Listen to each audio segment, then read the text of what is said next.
Hello everyone, कैसे हैं आप सभी। मैं हूं आपका अपना वैभव सर, आपका अपना सिविल मैन। देखिएगा, आज के इस वीडियो में मैं आपको एक और इन्फॉर्मेशन देने जा रहा हूं, क्योंकि ये ऐसे क्वेश्चंस जो होते हैं वो आपसे या तो इंटरव्यू में पूछ लिए जाते हैं या फिर आपके जब एग्जामिनेशन होते हैं तो एग्जामिनेशन के अंदर आपके कुछ ऐसे क्वेश्चंस आपसे पूछ लिए जाते हैं। तो आज मैं बात करने वाला हूं टेस्ट ऑन टिम्बर्स की। बेसिकली यहाँ पर मैं फील्ड टेस्ट की बात करूंगा कि फील्ड टेस्ट क्या होगा, और अगले आगे अगर ये वीडियो आपको अच्छा लगता है तो कमेंट सेक्शन में जरूर बताइएगा। तो मैं इसके आगे के टेस्ट बाकी छोटे छोटे वीडियो के माध्यम से आपको कवर अप करके बता दूंगा कि किस तरीके से यहाँ पर टेस्ट करते हैं। और अगर आप चैनल पे नए हैं तो चैनल को सब्सक्राइब कर लीजिएगा, ऐसी इन्फॉर्मेशन आपको मिलती रहेगी अबाउट सिविल इंजीनियरिंग। और जनरल बेसिस पे अगर हम बात करते हैं तो इन्फॉर्मेशन आपको मिलती रहेगी। और वीडियो अच्छा लगे तो शेयर और लाइक जरूर करना यार, ठीक है। तो टेस्ट ऑन टिम्बर सबसे पहले जानेंगे, उससे पहले स्ट्रक्चर को जानना थोड़ा सा जरूरी है कि टिम्बर का स्ट्रक्चर कैसा होता है। तो सभी लोग जानते हैं यहाँ पे जो टिम्बर के स्ट्रक्चर की अगर मैं बात करूंगा तो सबसे अंदर का पार्ट जो है वो पिथ कहा जाता है, उसके बाहर का पार्ट जो होता है वो हार्ट वुड होता है। देन हम बात करते हैं हार्ट वुड के बाद आपका आता है शेप वुड। शेप वुड के बाद जो हम बात करते हैं, शेप वुड के बाद जो पार्ट आता है वो होता है कैम्बियम लेयर। देन हम बात करते हैं इनर बार्क और आउटर बार्क का पोर्शन यहाँ पर होता है। इनर बार्क और आउटर बार्क का पोर्शन, आउटर बार्क एक सॉलिड सरफेस होता है, इनर बार्क जो जेल सरफेसेस होते हैं उस तरीके से हमारा निकल गया। जैसे हम बात करेंगे, अगर मुझे चोट लगती है तो ऊपर की स्किन निकल जाने पर जो वो रेडिश रेडिश पोर्शन निकल जाता है वो एक तरीके से इनर बार्क हो गया है। और हमारा आउटर बार्क यानी स्किन, जो आउटर स्किन है वो इसको प्रोटेक्ट करने का काम कर रही होती है, ठीक है। इनर बार्क और आउटर बार्क होते हैं। बट अगर जो मॉइस्चर होगा वो मॉइस्चर सेप के साथ साथ फिक्स रहेगा, कैम्बियम के साथ साथ फिक्स रहेगा, और हम इनर बार्क के साथ साथ फिक्स रहता है। तो ये मॉइस्चर जो होता है इसकी प्रॉपर्टीज को अफेक्ट कर देता है। मॉइस्चर क्या होता है, इसकी प्रॉपर्टी को अफेक्ट कर देता है। इसके बहुत सारे जो डिफेक्ट निकल करके आते हैं वो मॉइस्चर के कारण। अगर हम इसकी स्ट्रेंथ की बात करें तो इसके मॉइस्चर के कारण काफी कुछ अफेक्टेड हो जाती है। जैसे एक गीला टिम्बर बात करें, एक गीला टिम्बर बात करें, एक सूखा टिम्बर बात करेंगे, तो दोनों के लिए जो पैरामीटर होंगे वो अलग अलग निकल करके आ रहे होंगे यहाँ पर। तो वो ही हम बात यहाँ पर करने वाले हैं। नेक्स्ट में बात करूंगा, अगर ये स्ट्रक्चर देख लिया तो इसकी कटिंग जो देखते हैं, एक तो क्रॉस सेक्शन में कटिंग कर सकते हैं, एक हम बात कर सकते हैं लॉन्गिट्यूडनल सेक्शन में कटिंग कर सकते हैं, और एक हम बात करते हैं रेडियल सेक्शन में कटिंग कर सकते हैं। तो इस कटिंग के बेसिस पर भी डिपेंड करता है कि मॉइस्चर्स को किस तरीके से वेरी करना है, और हमारे स्ट्रक्चर एलिमेंट के लिए ये टिम्बर सुटेबल होगा या नहीं होगा। तो इन सभी बातों को देखते हुए अगर मैं बात करूं यहाँ पर, तो टिम्बर के ऊपर जो टेस्ट करते हैं सो दैट हम फाइंड आउट कर सकेंगे टिम्बर हमारे यूज के लिए सुटेबल है या नहीं। हम बात करते हैं ये सुटेबिलिटी को चेक करने के लिए हम टिम्बर पर टेस्टिंग करते हैं। और टेस्टिंग कैसे करते हैं, सबसे पहले टेस्ट करते हैं मॉइस्चर कंटेंट का टेस्ट करते हैं, फिर हम बात करते हैं टेंसाइल स्ट्रेंथ का टेस्ट करते हैं, कॉम्प्रेसिव स्ट्रेंथ भी निकाल रहे होते हैं, शेयर स्ट्रेंथ भी निकालते हैं, और बेंडिंग टेस्ट भी हम यहाँ पर परफॉर्म करते हैं। बस मोस्ट कॉमन जो होता है वो मॉइस्चर टेस्ट, यहाँ पर मॉइस्चर कंटेंट टेस्ट की बात करेंगे। मॉइस्चर कंटेंट टेस्ट की बात करेंगे वो हम परफॉर्म करेंगे, और वो परफॉर्म करेंगे हम ओवन ड्राई मेथड के द्वारा। यहाँ पर किससे, ओवन ड्राई मेथड के द्वारा परफॉर्म करेंगे। क्यों, क्योंकि आईएस कोडल प्रोविजन अगर हम बात करते हैं, आईएस 287 19 अगर हम बात करते हैं 1993, आईएस 287 की बात करें, 287 1993 की बात करते हैं, तो ये हमें क्या बता रहा होता है, ये हमें बता रहा होता है कि टिम्बर वेट जो हमें करना चाहिए, तो वेट ऑफ टिम्बर, अगर हम वेट ऑफ टिम्बर हम बात करते हैं, weight of timber is recorded अगर हम बात करते हैं एट 12% मॉइस्चर, एट 12% मॉइस्चर। अगर हम 12% मॉइस्चर पर हम बात करते हैं, इसको रिकॉर्ड किया जाना चाहिए। अगर 12% मॉइस्चर पर रिकॉर्ड किया जाना चाहिए तो रिकमेंडेड मॉइस्चर कंटेंट विंडो, और हम बात करें किसके लिए यूज करते हैं, हम विंडो फ्रेम्स के लिए यूज करते हैं, डोर्स के फ्रेम के लिए यूज करते हैं, विंडो एंड डोर्स के पैनल्स के लिए यूज करते हैं। इसके अलावा काफी सारे स्ट्रक्चरल एलिमेंट, लाइक कई बार हम एक कॉलम के फॉर्म में या कई बार हम फर्नीचर बनाने के लिए अलग अलग तरीके से हम इसको यूज करते हैं। तो अगर हम स्ट्रक्चरल एलिमेंट की बात करें तो टिम्बर का मॉइस्चर जो होना चाहिए वो 12 से 20%, और विंडो एंड डोर्स के लिए जो होना चाहिए वो 10 से 12% कहा गया है, 10 से लगभग 16% कहा गया है आईएस कोडल प्रोविजन के अकॉर्डिंग, ठीक है। तो अगर हम बात करते हैं रिकमेंडेड मॉइस्चर की बात करेंगे, रिकमेंडेड मॉइस्चर, अगर हम रिकमेंडेड की बात करेंगे, रिकमेंडेड मॉइस्चर्स की बात करते हैं, रिकमेंडेड मॉइस्चर्स की बात करते हैं, तो रिकमेंडेड मॉइस्चर कितना लिया जाएगा, रिकमेंडेड मॉइस्चर जो लिया जाएगा A point for structural, for structural element, अगर हम स्ट्रक्चरल, अगर हम एलिमेंट की बात करते हैं तो स्ट्रक्चरल एलिमेंट के लिए कितना लिया जाएगा, जल्दी बता दीजिएगा। अभी हाल मैंने बताया है कितना लिया जाएगा भैया, स्ट्रक्चरल एलिमेंट के लिए 12 से लेकर के 20% जनरली कंसीडर कर रहे होते हैं, ठीक है। और अगर मैं बात करता हूं फॉर, अगर मैं बात करता हूं फॉर स्ट्रक्चरल एलिमेंट को, फॉर डोर्स एंड विंडो, अगर डोर्स एंड विंडो की बात करेंगे, डोर्स एंड विंडोज की बात करते हैं, डोर्स एंड विंडोज की बात करते हैं, तो डोर्स एंड विंडोज के लिए जो स्ट्रक्चरल एलिमेंट के अलावा डोर्स एंड विंडो के लिए कितना किया जाता है, 10 से लेकर के लगभग 16% तक हम बात करते हैं यहाँ पर। परमिसिबल लिमिट्स जो दी गई है वो 10 से लेकर के 16%, मतलब हमें मॉइस्चर कंटेंट इतना रखना पड़ेगा। अगर इससे कम या ज्यादा रखते हैं तो टिम्बर में डिफरेंट तरीके के डिफेक्ट्स हमें देखने को मिलते हैं। कई बार देखा होगा ब्लैक ब्लैक स्पॉट आ जाते हैं, फंगल इफेक्ट्स हम बोल सकते हैं कि फंगल इफेक्ट्स वहां पर देखने आता है।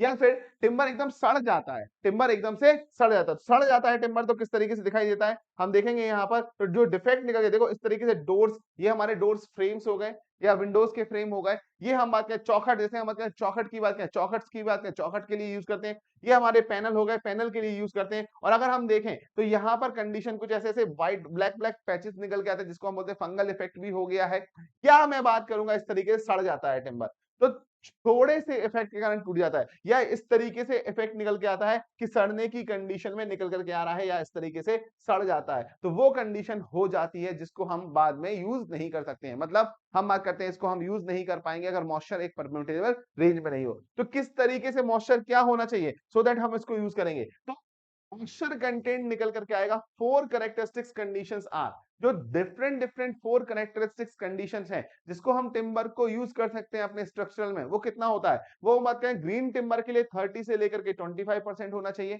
अगर एयर ड्राइड वुड है, अगर एयर में ड्राई किया हुआ वुड वुड की कंडीशन है तो उसके लिए 15 से 20%। अगर हम किल्न में ड्राई किया गया वुड है तो 15 से 10%, और हम ओवन ड्राई के लिए लगभग 0% होना चाहिए। तो हम यहाँ पर कौन सी प्रोसेस करने वाले हैं, ओवन ड्राई प्रोसेस को हम यहाँ पर देखने वाले हैं कि ओवन ड्राई के लिए लिया गया है। अब मॉइस्चर कंटेंट डिटर्मिनेशन की वो सबसे सिंपल मेथड है, वो हमारी ओवन ड्राई मेथड है। इसमें क्या होगा देखो, दो तरीके के वाटर होंगे, एक तो बाउंड वाटर होगा, एक हमारा फ्री वाटर होगा। एक कैसा होगा, बाउंड वाटर। बाउंड वाटर जो स्ट्रक्चरल की सरफेस पे चिपका होता है, सरफेस को बनाने में हेल्प करता है, वो हमारा क्या कहा जाएगा, बाउंड कहा जाएगा। क्या कहा जाएगा, बाउंड कहा जाएगा। और अगर हमने फ्री वाटर की बात की तो फ्रीली जो स्पेस में अवेलेबल होगा उसको क्या बोला जाएगा, फ्री वाटर बोला जाएगा, उसको क्या बोला जाएगा, फ्री वाटर। तो अगर हम बात करते हैं यहाँ पर एक मैग्नीफाइड वुड सेक्शन है तो हमें एक सैंपल कलेक्ट करना है, और ऐसे हम 3 सैंपल कलेक्ट करेंगे। 3 सैंपल, सबसे पहले उन सैंपल को कलेक्ट करने के बाद उनका वेट लेंगे तो वो वेट आ जाता है W1। और W1 वेट को हमने इसमें ओवन में रखा, और ओवन में रखने के बाद हमने इसको ओवन ड्राई किया, मतलब एक सर्टेन टेम्परेचर पे सर्टेन टाइम ड्यूरेशन के लिए रख दिया, सर्टेन टेम्परेचर पे सर्टेन टाइम ड्यूरेशन के लिए रख दिया, फिर उसको निकाला और फिर से वेट करते हैं हम, कैसे, W2 वेट करते हैं। अब जो सर्टेन टाइम ड्यूरेशन के लिए रखा वो 24 आवर्स लिया जाता है, और जो टेम्परेचर है वो 103 डिग्री सेंटीग्रेड अप्रोक्सीमेट लिया जा रहा होता है। प्लस माइनस 2 डिग्री सेंटीग्रेड की हम बात कर लेंगे, यहाँ पर वेरी कर सकता है। तो एक कैटेगरीज वाइज अगर हम देखें, एक रेंज देखें तो 110 से लेकर के 105 डिग्री, बट इसको ज्यादा समय तक के लिए नहीं रखना है। क्यों, अगर ज्यादा समय के लिए रखोगे तो फिर से तुम्हें पता है वुड के अंदर जो होता है बर्निंग प्रॉपर्टीज भी होती है, तो ये जल भी सकता है, ठीक है, ये जल भी सकता है। इसलिए हम कहते हैं उसका वेटेड जो है वो एशिस में कन्वर्ट हो जाएगा, वेटेड काफी कम हो जाएगा, वेट काफी कम हो जाएगा। तो हमें लगेगा कि एक्चुअल में तो वुड कन्वर्ट हुआ है, बट मॉइस्चर, हमें लगेगा कि मॉइस्चर यहाँ पर इवापोरेट हुआ है। मॉइस्चर के साथ साथ क्या हो जाएगा, वुड का कन्वर्जन भी हो जाएगा एशिस के फॉर्म में, जो हमारा डिफिकल्टी प्रोवाइड कर सकता है, ठीक है। तो यहाँ पर जो रिलीवेंट कोडल प्रोविजन है वो क्या है, सबसे पहले रिलीवेंट कोडल प्रोविजन है दो IS 2380 पार्ट 6 निकल के आ रहा है 1977 के अकॉर्डिंग। दूसरा, अगर हमने बात किया तो टेस्ट प्रोसीजर क्या करते हैं, स्पेसिमेन का जो साइज देते हैं वो 5 centimetre into 5 centimetre into 2.4 centimetre का साइज लेते हैं, जिसमें 2.4 सेंटीमीटर थिकनेस रहेगा, 5 सेंटीमीटर और 5 सेंटीमीटर का साइज रहेगा। टेम्परेचर जो मेंटेन करते हैं 103 डिग्री सेल्सियस पे करते हैं, प्लस माइनस 2 डिग्री सेल्सियस हम देख सकते हैं यहाँ पर होगा, तो 110 से लेकर के 105 डिग्री सेंटीग्रेड तक वेरी करता है। Time duration 24 hours generally provide करते हैं। और कितने स्पेसिमेन, तो मिनिमम 3 स्पेसिमेन, मिनिमम अगर हम बात करें 3 specimen are tested, 3 specimen are tested. अगर हम बात करेंगे आर टेस्टेड, यहाँ पर 3 स्पेसिमेन को क्या किया जाता है, टेस्ट किया जा रहा होता है, टेस्ट किया जाता है। तो क्या करना है, हमने हमने सबसे पहले W1 वेट लिया, weight of moist timber, weight of moist timber, moist timber का हमने सबसे पहले वेट ले लिया, सॉरी गाइस, ठीक है। उसके बाद हमने W2 किया, W2 क्या हो गया, वेट अगर हम बात करते हैं, अगर हम बात करें वेट, अगर हम बात करते हैं weight of oven dry, oven dry अगर हम बात करते हैं टिम्बर, ओवन ड्राई टिम्बर स्पेसिफिन का वेट लिया, और फिर हमने मॉइस्चर कंटेंट निकाला। तो मॉइस्चर कंटेंट इन परसेंटेज अगर हम निकालेंगे, तो मॉइस्चर कंटेंट इन परसेंटेज निकालेंगे, वो कितना हो जाएगा, वो हो जाएगा W1 माइनस W2 अपॉन कितना, W1। तो हम बात करें W1 माइनस W2 अपॉन, ऐसा लिख लो, W2 ड्राई वॉल्यूम के रिस्पेक्ट में निकालेंगे, W2 इंटू 100 निकाला। तो ड्राई वेट के रिस्पेक्ट में हमारा कितना वेट निकल करके आया वो हम यहाँ पर निकाल लेंगे। कई बार क्या होता है, weight of water upon weight of solid होता है, इसलिए हमने बात की है यहाँ पर एक कंडीशन। तो W2 हमारा क्या होगा, वेट ऑफ सॉलिड ही होगा। अगर कंटेनर का वेट है तो कंटेनर का वेट दोनों में से हम क्या कर देंगे, माइनस कर देंगे। अगर कंटेनर का, जनरली यहाँ कंटेनर की रिक्वायरमेंट होती नहीं है, अगर कंटेनर का वेट आता है तो दोनों को माइनस कर दिया जाएगा, और हमने मॉइस्चर कंटेंट यहाँ पर निकाल। अब ये मॉइस्चर कंटेंट तो निकाल लिया, लेट से ये W परसेंटेज आ भी गया, तब भी कैसे पहचानोगे ये टिम्बर सुटेबल है तुम्हारे यूज के लिए या नहीं, ये टिम्बर क्या है, सुटेबल है तुम्हारे यूज के लिए या नहीं, तब कैसे पहचानोगे। तो उसके लिए हम बात करेंगे, इंडिया को रिलेटिव ह्यूमिडिटी के बेसिस पे डिफरेंट जोन्स में डिवाइड किया है। जैसे हम बात करें जोन 1 होता है, हम बात करें जोन 2 होता है, जोन 3 होता है, जोन 4 होता है, जोन 4 होता है, ठीक है। तो अगर हम बात करते हैं इन जोन को जो डिसाइड किया गया वो किसके, रिलेटिव ह्यूमिडिटी। तो अगर हम रिलेटिव ह्यूमिडिटी की बात करें, इन जोन्स में रिलेटिव ह्यूमिडिटी की बात करते हैं, तो रिलेटिव ह्यूमिडिटी क्या निकल करके आती है। अगर रिलेटिव ह्यूमिडिटी की बात करें 40% से कम होगी तो हमारा जोन जोन 1 हो जाएगा। अगर 40% से लेकर के 50% के बीच में होती है तो जोन 2 हो जाएगा। अगर हम बात करेंगे 50 से लेकर के 67% तक होती है तो जोन 3 हो जाएगा, और ग्रेटर देन 67% होती है तो हमारा जोन 4 हो जाता है। लेकिन अगर टिम्बर थिकनेस, अगर हम बात करें टिम्बर थिकनेस जो होगा, तो टिम्बर थिकनेस अगर ग्रेटर देन 5 सेंटीमीटर होती है, तो टिम्बर की थिकनेस अगर ग्रेटर देन 5 सेंटीमीटर होता है, तो परमिसिबल मॉइस्चर जोन 1 में कितना होता है। तो परमिसिबल मॉइस्चर की बात करें, परमिसिबल मॉइस्चर जो जोन 1 में निकल के आएगा वो कितना होगा, वो हम 10% रखते हैं, कितना, अप्रोक्सीमेट 10%। और अगर हम बात करेंगे ये 10% रखा गया है, तो यहां पर कितना रखा गया है, 12%, यहां पर कितना 14%, और यहां पर कितना 16% रखा जाता है। अगर 16% के अंदर है मॉइस्चर तो हम इसको यूज कर सकते हैं जोन 1 में, अगर जोन 4 में 14 हम है तो 3 में 12 है यहाँ पर, और ये है यहाँ पर।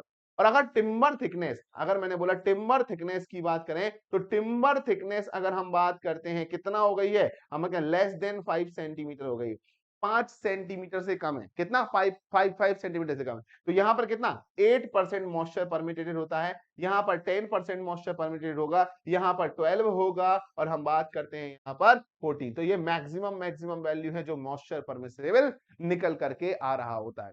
तो इस तरीके से आपका 1 से 2 क्वेश्चंस यहाँ पर बन जाते हैं जिनको आप यहाँ पर आसानी से सॉल्व कर सकते हैं, ठीक है। तो ये हमारी एक छोटी सी इंफॉर्मेशन टिम्बर के बारे में। आपको वीडियो कैसा लगा कमेंट से बताइएगा, और साथ ही साथ कमेंट और लाइक और शेयर कीजिएगा, और नए लोग जो भी हैं वो चैनल को सब्सक्राइब कर लीजिएगा, आपको लगातार ऐसे नोटिफिकेशन मिलते। Okay guys, so thank you everyone, thank you.